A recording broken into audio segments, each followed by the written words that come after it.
e, consequentemente, a variação de temperatura. E a temperatura, na verdade, é uma grandeza física. Mede o grau de agitação térmica ou energia cinética, transacional, rotacional e vibracional dos átomos e moléculas que constituem o corpo. Em suma, quanto maior a agitação das moléculas, maior será a sua temperatura. Um pouco de história, né? A palavra temperatura vem do latim e ela é reconhecida como o nível de calor existente no ambiente. Por exemplo, quando você aquece uma superfície com os raios solares, você tem uma sensação térmica ali de calor. Porém, em 1702, o astrônomo Euler Roemer, de Copenhague, utilizou dois pontos fixos em sua escala. O primeiro, né, é o gelo, e o segundo, a ebulição da água. Em 1724, Gabriel Fahrenheit, um consertador de instrumento em Danzig e Amsterdã, ele passou a usar o mercúrio como líquido de termômetro, né? O mercúrio é um material líquido, né? E com a variação de temperatura ele se dilata, com o aumento da temperatura ele se dilata. E Fahrenheit ele definiu, né, como inicialmente pelo Euler Roemer,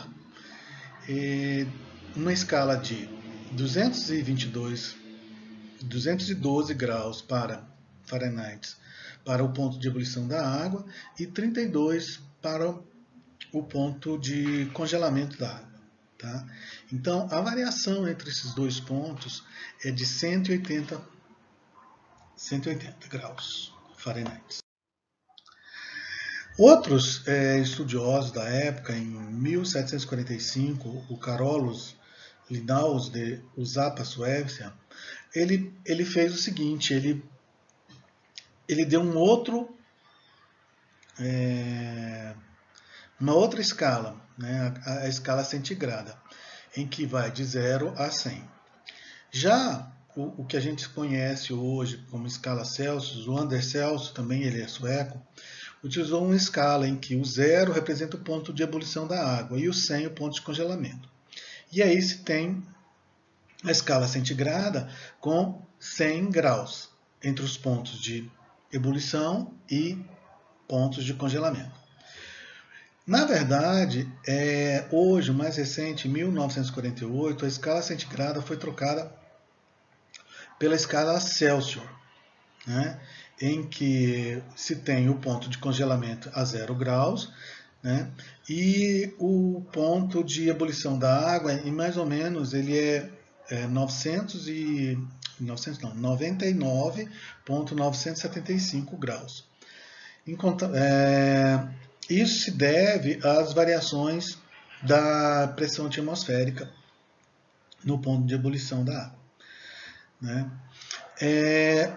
E também tem um outro nome que é o seguinte, é o médico francês, Dr. Charles, ele demonstrou que com o mesmo aumento de temperatura, os gases exibem o mesmo aumento de volume, ou seja, isso para uma transformação isobárica. Isobárica significa na mesma pressão.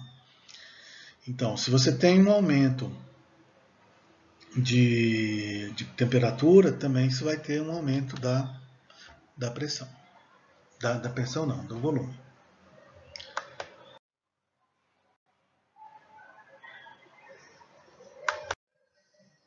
Aqui nós temos outros exemplos, além da Fahrenheit, de duas escalas novas, que é essa escala Kelvin, de K de Kelvin, e R de Rankine.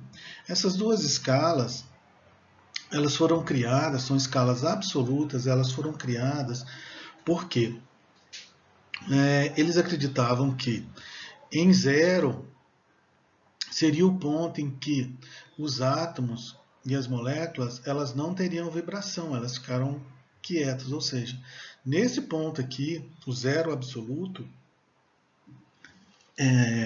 não haveria movimento dos elétrons, eles estariam parados, nessa situação aqui. Aqui é uma tabela em que a gente coloca as variáveis, né, dos pontos de ebulição da água, ponto de fusão, para cada uma das escalas. As escalas de Celsius e Fahrenheit são chamadas de escalas relativas, porque elas são baseadas em dois pontos relativos, né? Tanto é que vocês vejam aqui que a escala absoluta é aquela que apresenta o zero absoluto, né? Ou seja, o zero significa que os átomos eles estão em movimento muito pequeno, né? Vamos dizer assim, os átomos não se movimentam, né? Eles estão sem energia cinética. Aqui nós temos todas as escalas, né, de conversão, de Celsius para Celsius, de Kelvin para Celsius. Mas é importante, só voltando aqui na tabela anterior, não consigo.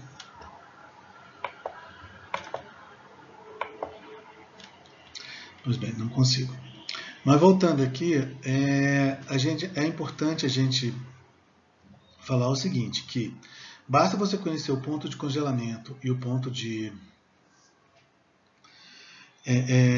ebulição de cada uma dessas escalas, você consegue fazer a transição, né, entre uma e outra.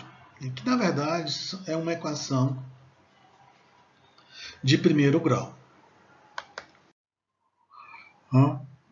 Aqui em casa, a gente ganhou um termômetro quando meu filho era pequeno, que veio dos Estados Unidos, né, não veio do Canadá, veio dos Estados Unidos, que é um termômetro em que a escala está em Fahrenheit. Então, ele mediu minha temperatura e deu 97,2 Fahrenheit. Então, a pergunta é, qual é a medida dessa temperatura? E aconteceu um fato engraçado, toda vez que a gente mediu a temperatura do meu filho com esse termômetro, a gente tinha que realmente fazer a conversão. Então, assim, um caso que eu lembrei, e é importante a gente, né, e até de uso corriqueiro desse problema de conversão de temperaturas. Como eu disse para vocês, a temperatura, né, a relação entre as escalas, ela segue uma lei, né, uma equação de primeiro grau. Né? Vocês podem notar aqui, ó, que para o ponto de ebulição na escala Celsius é 100 graus Celsius, na escala Fahrenheit é 112. Quando o ponto de congelamento for zero, o ponto de congelamento na escala Fahrenheit é 32 graus Fahrenheit. E aqui nós temos a equaçãozinha, tá, para graus Fahrenheit. Certo? Então, aqui agora, ó, você teria que transformar isso em 97,2 Fahrenheit em graus Celsius. 97, né, coloco aqui no lugar do F, é igual a 1,8 vezes C mais 32. Aí passa o 32 para cá, fica 65,2 igual a 1,8. Então, o C, que é a temperatura em graus Celsius, seria 36,22. Eu não estou com febre. E também não estou com Covid. Um dos exemplos, né, mais comuns de termômetro que a gente tem no nosso dia a dia é o termômetro de bulbo de mercúrio e de álcool. O de bulbo de mercúrio, um exemplo, são os termômetros de medição de temperatura corporal. Né? Eles têm um bulbo, até a gente tem que balançar eles bastante para voltar à temperatura, porque eles têm uma restriçãozinha. Né? Então, aí esse é o principal exemplo do termômetro de mercúrio. Também é usado também em laboratório para medir a temperatura de várias substâncias. Nós temos o termômetro a álcool, muito usado para medições de temperatura atmosféricas que estão ao ar livre, né? O termopar. O termopar, na verdade, são dois fios de materiais diferentes em que, quando ele é colocado em superfícies para medir a temperatura, há uma, como é que eu digo, uma variação do potencial desses dois materiais. Então, quando você coloca o termopar numa substância que ela está próxima a 0 graus, você vai medir uma corrente, né? E até isso é usado para tabular a escala desse termopar. E, por outro lado, quando você colocar esse termopar próximo à temperatura de ebulição, o que vai acontecer? Ele vai também ter uma outra temperatura. Então você pode fazer o mesmo esquema de escalas, né, usando a variação de voltagem do voltímetro, né, para medição dessas temperaturas e medir as temperaturas intermediárias entre esses dois pontos que foram usados para calibrar esse termopar. O termopar ele é bastante usado, por exemplo, nesse caso desse termômetro que eu apresentei para vocês, né, também é usado em escala industrial para medir a temperatura, né, de alimentos, né, aquele termômetro que tem uma parte que é envolta num material inox e o técnico enfia no alimento para ver se o alimento está na temperatura ideal. Ele também é usado para medir temperaturas externas, né? Nos aviões também é usado o termopar. Em algum ponto do avião tem um tubo de pitot, né, que mede a velocidade, e tem o termopar também que mede a temperatura externa do avião. Outro ponto também é para medir a temperatura daqueles termômetros digitais. Vocês podem ver que no termômetro ele tem uma hastezinha externa nele que é, né, vamos dizer assim, o ponto do termopar que fica em contato com a atmosfera e ali ele dá a temperatura. E o mais usado hoje é o termômetro com infravermelho, aquele.